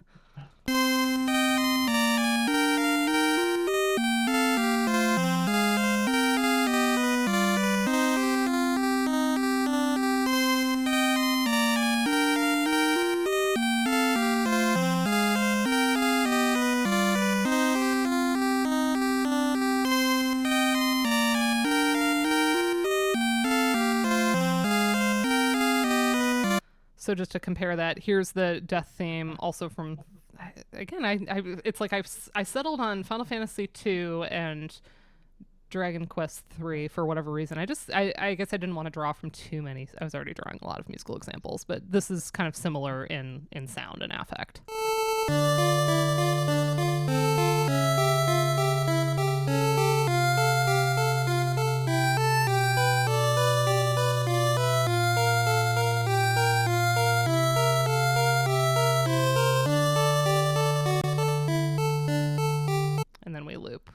So those two to me sounded very similar.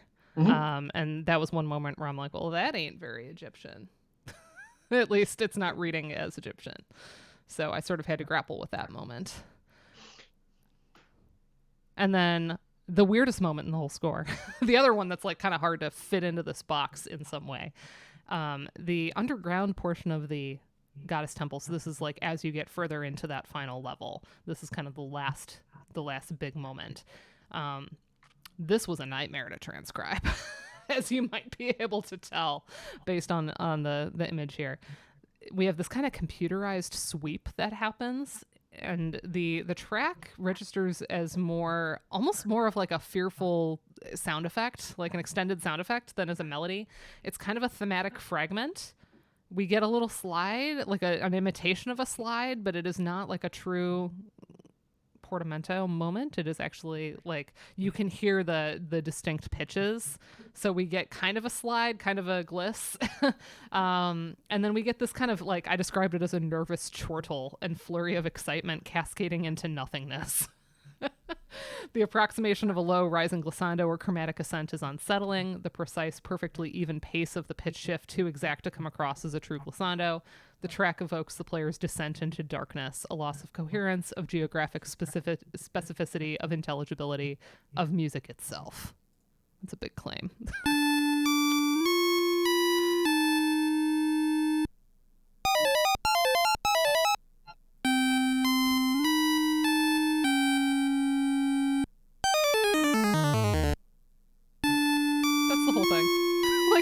What is this? What is this? What is this track? I like that, Jordan. I like that you get kicked out of Egypt because you died. You don't get to you don't get to go to the Egyptian afterlife because you are not ancient Egyptian yourself. I like that. That would be my hermeneutic reading of it too. Is that we're leaving this Egyptian thing one way or another. You either leave because you win or you leave because you die. Yeah, I like that. Yeah, exactly. Oh, that's elegant. Yeah. Should have had you read the draft. Could have put that in there. So yeah, this moment is just like what do you do with this? Like, what even is this? It is. So hence I talk about just like the descent into darkness, because that's kind of what it is. It's very dark down there. It's kind of hard to navigate. It's good to have a walkthrough. Otherwise, you are stumbling around. It seems really, Mickey Mousing. Kind of it's more of a sound effect almost. Mm-hmm. So yep. So then I just conclude again, this is basically what the thesis said, that the music has this really singular focus for the most part. We had those couple moments that are not, but every single other track, and I didn't cover every single one, but I covered most of them. All of them are using all layers of these exoticist signifiers, some of them ignoring or subverting, or at the very least just not engaging with things that we start seeing in 1980s JRPGs, and then certainly after that become kind of standards. I note that the themes for Japan and Pyramid in Dragon Quest III are kind of also showing the opposite of this. In this game, the exoticism is the bedrock of the whole score, whereas elsewhere it's used at a particular moment and very deliberately for whatever that moment is. So lastly, I just had to point out here, not that this is news to anyone, but Uematsu is not some idiosyncratic composer who just avoided doing any JRPG scoring conventions in any other game. It would be one thing if all his games were kind of off the wall like this, but we have a little series called Final Fantasy that very much engages with a lot of these same things we see in Dragon Quest. And so my kind of final moment, and this, thanks to the stream for this, because I didn't know Final Fantasy V. Again, it wasn't very playable over here until very recently. But Ryan was obsessed with it, and we played it on stream. And when we hit this moment, I was gobsmacked because there's a pyramid dungeon, and the theme is so good. And here, yet again, the rest of the score does not sound like this. It sounds like a Final Fantasy game. It's got all of our kind of Baroque moments and our prog rock sounding battle themes and our victory fanfares and all of that. So it makes the moment that, this kind of almost harkens back to his Cleopatra score for me. But what's interesting here too is that this one is not whole hog Egyptian-y. I read this as very much like an A and a B. The A theme I read as very heroic rising gestures, magical. There's harp arpeggios, there's kind of these fateful chordal arrivals, there's brass, there's strings, and then we actually get the Egyptian-ness in the B section. So this was kind of my final example that even in this game, we don't run away with the exoticist signifiers. We're a little more measured in deploying them, because the rest of the track, the rest of the game is not like this. So this was kind of my final Uematsu is not just off here on his own, always writing Egypt sounding music. He's got to have some kind of a deliberate thought process about the game that he's scoring. So here's that one, so we can hear. So I read this as very much like any other Final Fantasy game. Kind of ooh, we're in a magical place.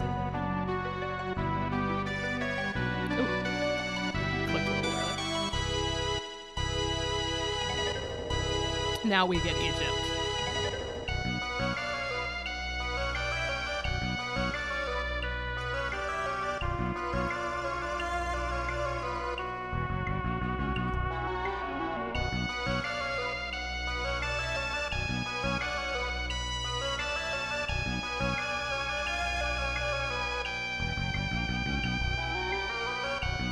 And the B section repeats, etc.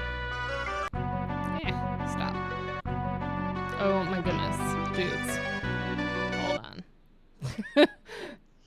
You tell PowerPoint, play across slides, and then there's not a good way to tell it to be done playing across slides. Yeah, you're stuck. You're stuck with it. You're just stuck with it forever.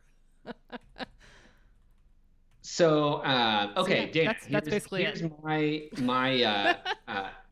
my what did somebody say, meat crumb that they got out of this earlier? I love the idea of meat leaving crumbs. That implies that you've really seared the roast and it has a crust on it. Or it's I feel like it's tacos, Oh yeah, those very much meat crumbs. Meat crumbs. Yeah, ground meat. Yeah. I 100% buy the arguments, and I've taken these and I've really I feel like I've chewed on this article for years now, and left the meat crumb that's left from this. It's a really extended metaphor. Is So if we assume that these composers, let's take Uematsu, let's take Sugiyama, let's take the other composers that are doing this, when they're confronted with a culture that is other than their own, which is the sort of exoticist Egypt vision, they adopt this really radically exoticist language, right? You make a really compelling argument here that they're layering on exoticism over exoticism over exoticism. To make it clear, yeah. Yeah, exactly. Okay, so let's say I'm putting myself in the position of this composer, and then all of a sudden I'm writing something that is set in this like Western European medieval fantasy land, right? So why would I then not take precisely the same approach and just layer on exoticist trope after exoticist trope after exoticist trope to sort of then create this sound, which you in the course of this article have called conventional JRPG scoring, classic battle themes, typical JRPG music. So to what extent then could we understand what we as Westerners consider JRPG music as this hyper exoticized vision of Western music? It's basically Occidentalism writ large. Right, 100%, right? So we're just like, oh, this is just normal JRPG music, whereas they're perceiving it as like, dude, I am throwing 19 right. different levels of like exoticist Western tropes at you. I love that. Yeah, so I mean, it really, we're the ones being exoticized, but we can't see it because we're so like myopically convinced that we're normal that we're not able to perceive the exoticism of our own musical thing, and then we're just sort of playing into this. I don't know. But the more I hear it and the more I listen to this, like the town theme that you brought up from Final Fantasy II, the more I'm like, oh, wow, this is just like almost laughable. It's almost laughably just like, oh, yeah, let me just put some really stepwise melodies and everything's diatonic and we can't have anything outside the like Western scales here, and like, as being this, I don't know, this almost attempt to appeal in a I don't know. Am I making any sense? Yeah. Well, and I think this is where we can bring in your little harmonic labyrinths that we looked at a few weeks ago too. Like, why Baroque? Why is Baroque the signifier? Why are we latching on to this one moment and making it be everything? Just like, why do we latch on to an augmented second and make it represent so much? Exactly. Are we just picking the most like Western classical music thing we can think of, which is this sort of dense contrapuntal textures or whatever, Bach or whoever, and having that sort of exoticist stand in a sort of exoticist way for this particular thing or these other musical elements? So, I think it's funny that we think about like, Final Fantasy VI, or, and we say, oh, they go to the Japan town and they have exotic music and they have normal music in the other towns, right? Versus why would we not think of it as, oh, well, this is a Japanese game, so they go to the Japan town and they have normal music and the other places have exotic, right? Yeah, because we're playing it in the US, so of course we're going to read like the Western stuff is like us. But do we, and there's some interesting work on Occidentalism. I'll have to stick my bibliography in the Discord or something so folks can read. There's some really good stuff on sort of Japan's Occidentalism that, again, I think I had a lot more than this. I'll dig up and see what more I had beyond what made it into the chapter, because I did have to cut in that section. But one of the classic tropes in anime that isn't always taken as a negative is the depiction of Western characters as being very like individualistic, but in anime that's often depicted as like they never think of anyone else. They are like self-centered. They are, they aren't considerate of anyone around them, and like so it comes off more as selfishness. But that there are, like, depending on how that's done, folks in the West might not read that as like anything a problem, even though it is being held up as an example of like this person is like very not community focused and like this is a bad thing that we are doing. But in the West, like we do highly prize individualism, and so like somebody might not catch that as they're reading it. They're like, oh, that's the Western character, but they don't realize like you're being made fun of in this moment. Or I also think of Bollywood. Kalhonaho has just this astonishing scene early on set to I'm trying to think what the Pretty Woman. It incorporates Pretty Woman into the Bollywood sequence, and the film is set in New York City, and so they just start like layering on all of these like, here's what New York City is. So there's a lot of racial diversity in the scene. There's like folks playing basketball. There's like a ribbon dancer for some unknown reason. There's like a gymnast. Some of the dance, they're like incorporating like hip hop movement into the kind of Bollywood movement vocabulary of the dance. And then there's this like kind of silly quotation of Pretty Woman translated partially into Hindi. And that's like such an interesting moment where you're like, are we being like made fun of here? Like, I don't have the context to kind of like really parse this scene other than seeing it and going like, what is this? Why is this here? So you can't always see it if you're the subject. Well, right. And you know, I think a big problem for me in game music and the scholarship of game music, generally speaking, is that, you know, it's really hard to understand it as a product of place, and to see, you know, the identity of the composer and how they're looking at a different culture always, as the case may be. And so, yeah, this really made me think about, and this piece that we're talking about today really made me think about the ways that especially Japanese composers approach depicting Western settings, real or imagined, in sort of a similar way. So I don't know, it's very thought-provoking in that way. I guess the other big question to me and kind of to our field is, I think, to musicology writ large, focusing on Japan is almost like an ethnomusicology project. You know, like it's oh, look, you're looking at something like non-canonic and non-Western, but like to us, this is the canon. We've kind of absorbed Japan into, like, this is not a weird game to be looking at because Japan was such a locus. And of course, we had Japanese companies with American wings. We had American companies, but that we sort of have Japan and the West are like the two main areas for most of the games we look at. So to like a musicologist that doesn't really know video games, they might be like, "Oh, you're looking at Japan, wow," and you're like, "No, that's not unusual." Yeah, and I think, you know, by the same token, I think we're really in danger always of falling into the aesthetic autonomy trap, right? You know, where we just start looking at the scores as if they're just like abstract musical things that don't have a time and space of creation, right? You know, and it's the same logic that ultimately gives us the whole, like, you know, Mozart is a musical genius that is a universal language, and it doesn't, you know, where we accidentally end up capturing 18th, 19th century German music as the like default, you know, and then everything is a deviation from that.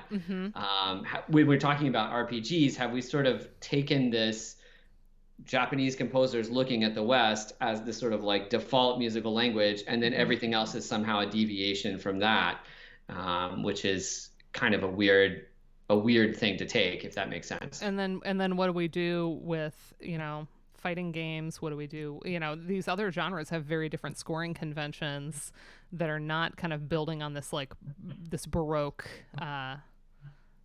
Occidentalism, I guess we'll call it. So what do we do with racing games? You know, what do we do with you know, this is something that is mentioned in Collins' works, that like we don't really talk about games that use a lot of licensed popular music. That also doesn't happen in film either. There's this kind of privileging of original scores, particularly orchestral. And so we miss certain things about just because it was pre-existing and maybe created not specifically for this piece. We act as though it's not doing just as much cultural work, and it's not just as interesting to look at its use. Well, yeah, and to the point of JRPGs, even I make this case somewhere else, but the Tales games, which for some reason we don't talk about as much as we talk about Final Fantasy, even though they're better. The scores were different, right? For a long time, the theme songs were different in the Japanese and the North American versions. They would have a J-pop song that would, for the Japanese version. Oh, this is your localization chapter for anyone wondering what the reference is. Yeah. Yeah, and so, but the same thing with racing games where they would do that. So, you know, it would be a different soundtrack. And so, I don't know. I think that's a intriguing line. Yeah. And that chapter actually owes a lot to thinking through this chapter that you did. I don't think I cited you, but I thought about it. That's fun. Yeah, I like the way that these things can kind of feed into each other, because I remember you sending me a draft of that, because I think you gave that as a conference talk, didn't you, or did that we sounds just like a talk thing about that I it a would do. lot? What's the difference, really? Yeah, Just I whether don't I'm in front of a remember. mic or not. I remember talking Yeah, about it a lot, and the idea of, we usually think of, and that's kind of your point, that we usually think of localization as a linguistic phenomenon, that we're just like translating, and that there are certain like cultural references and things that we have to adapt or otherwise mess with for the audience to even kind of understand, because they're not going to have the context. But that, like, oh no, there's actual music localization that happens in a lot of games, and probably more than most people realize. So that's such a useful contribution. And a game like this, was never intended for the U.S. as far as I know. It certainly never got ported. It wasn't translated. It wasn't localized. It was only available on the Famicom disk system in Japanese until, again, we got a ROM hacking like fan labor of love to finally translate the game. I actually haven't played through the translation. I've only played the Famicom version. But I've seen like the title screen. They had to redo the graphics to make it say Cleopatra's Cursed Treasure and everything. So I'm glad that it's accessible to people to play. I will say, like, the actual gameplay is a little bit of a slog. It's kind of weirdly balanced. I don't know that I speak to this. I think initially I did in the chapter, and again, it didn't really have to be there, but you spend a lot of time leveling up, and then the first dungeon, and then you come back, you get a couple more supplies, and then you do the final dungeon. But that doesn't mean that the game is only like 4 hours. Like, it is a lot of hours of leveling up.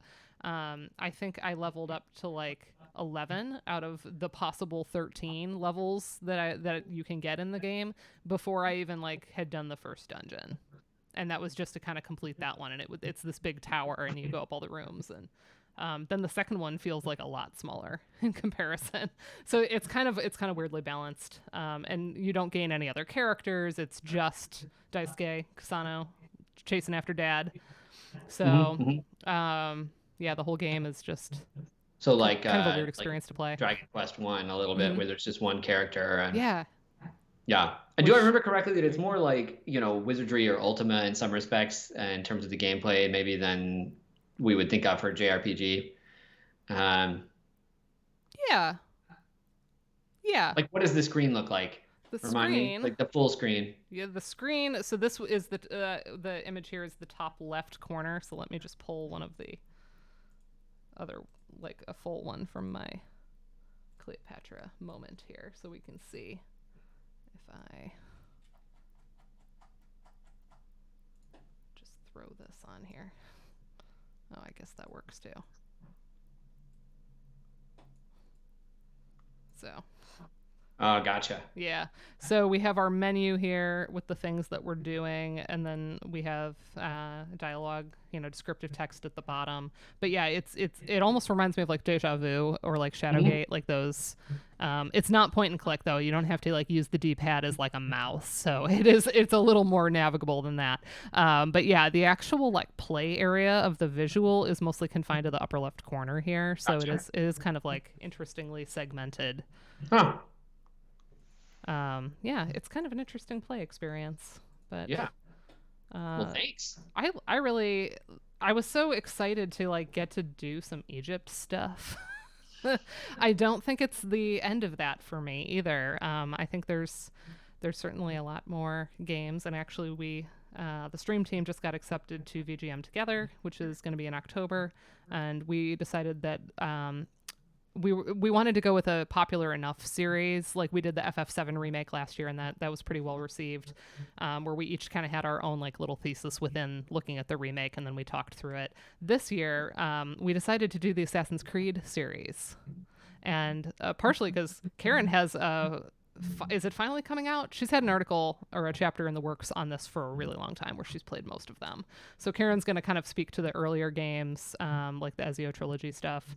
And then I am, of course, going to look at Origins.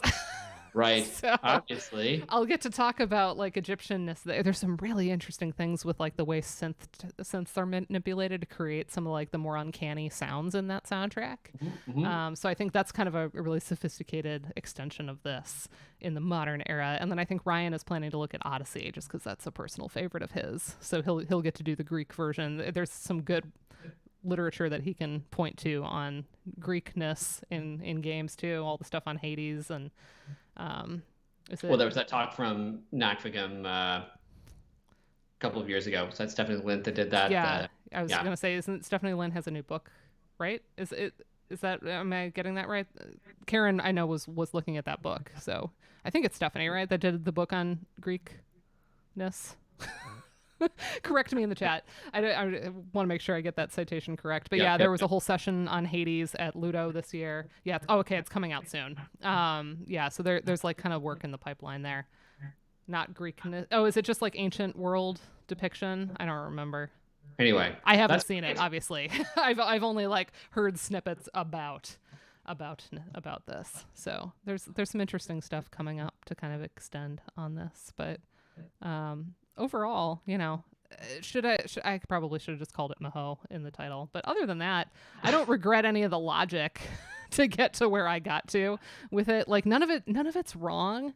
It's just like in terms of like optics, maybe like I could have gotten more eyeballs on this if I had just called it what everybody else decided to call it. But yeah, Karen's got work coming out on Ezio stuff finally. I wouldn't say I regret it. It's just more like it's a strategy thing. And when you think about like again like search engine optimization type stuff and discoverability, choosing to go No, with a I different mean, title. I don't know. I think anybody looking for this is going to say Uematsu Cleopatra, and they're going Yeah, to find it that's true. That's right away. true. That Yeah, is the more recognizable part of the title, and that you can't really screw up. right. So, Because otherwise, there's like, am I looking for the Japanese? Am I looking for cursed treasure? Am I looking for whatever? So yeah. I think they would. I think they'll find it. Yeah, I think so. So thank you so much for being my editor, and you always give such valuable feedback, even when you're not directly in charge of my work. Oh, you're very kind, and I wish everyone wrote with such flair as you. So I really like talking through ideas with you. We do that via text a lot, just kind of like what we're working on, what games we're playing, and I find that very, very valuable. And I look forward to if you get a moment to do my dragon there wow. one. Yeah, yeah. Don't feel too pressured though, because Shaming me. Karen actually said Uh, she's going to take a look for me. That one is just very vulnerable to me because since it's in my own book, it doesn't have the benefit of two editors. And like Lisa was amazing, right? Like Lisa gave really good feedback and like she ripped apart the middle section, like my use of the Disney literature and like, make sure you're using the animation literature this way and like not implying the XYZ. I really reshaped it, but it's just like a nervous, like I don't want it to be the weak link in the book because it didn't have like multiple people looking at it. So yeah, I guess if anybody else wants to give it a read, maybe I don't want to invite too many cooks into the pot here, but Smarf needs to give it a read. anyway, what are Too we many. doing next week, y'all? Who remembers the actual list of things that we're doing? I don't remember. Is it Tim Summers next week already? Dana, this has very strong syllabus, urge right now. What are we doing next week? Does anybody remember what we're Does doing anybody remember Yeah. what's on What the are we syllabus? talking about? Exactly. Yeah. If I go to schedule here, we are, oh my gosh, we're already going to be in August. Yeah, so we're going to, Kate will come back to, I already have all the notes on Stardew, so I can pull that together as soon as we need to, whenever we rescheduled. Yes, next week is Tim Summers. And like Will, I was like, you have too many things. What should we look at? Like, I don't even know where to start. So I asked him the same question I asked you, which was, there are things of yours that I think are more common. Most people have read like Blip Blue Buck, and in Tim's case, a lot of them, have read like Understanding Game Music. A lot of us assign it. So it was like, what's more of like a deep cut, for something like this? What's something that like hasn't maybe been read because of where it is? And Tim pointed to, we had a couple options, and what we settled on is Fantasias on a Theme by Walt Disney, Playful Listening in Video Games, which is in the Oxford Handbook of Cinematic Listening. So again, it's a volume that's not specifically video game music, so it's possible folks might have missed it. So that's what we're going to do next week. And Awesome. then we have some really fun things coming up after that. So stay tuned. Thank you all for indulging me as I look at my own work on a Kudo stream. Feels a little Amazing. weird. This is why Will was here, though, so it wasn't so weird. No, thank you for letting me come in and crash your party again. I appreciate it. I appreciate it. It's fun, and I guess that's always going to be my go-to if like I'm in desperate need of a like somebody cancels. I'll just be like, I guess we'll do one of mine I think we all appreciate it. because I guess I know them. Yeah, it's 2 Will streams. It's amazing, and Oof. hopefully not the last because we'll have more brilliant work of yours to cover in the future. But No pressure. no pressure. No pressure. Yeah. Be brilliant. Do it. Yeah, so we've got exciting things coming up. Thank you all for being here. Thank you all for letting me nerd out about ancient Egypt and Medjed and transcriptions and Japanese translation and sort of do the apologia for my own work. Have a beautiful Friday. We'll see you next week.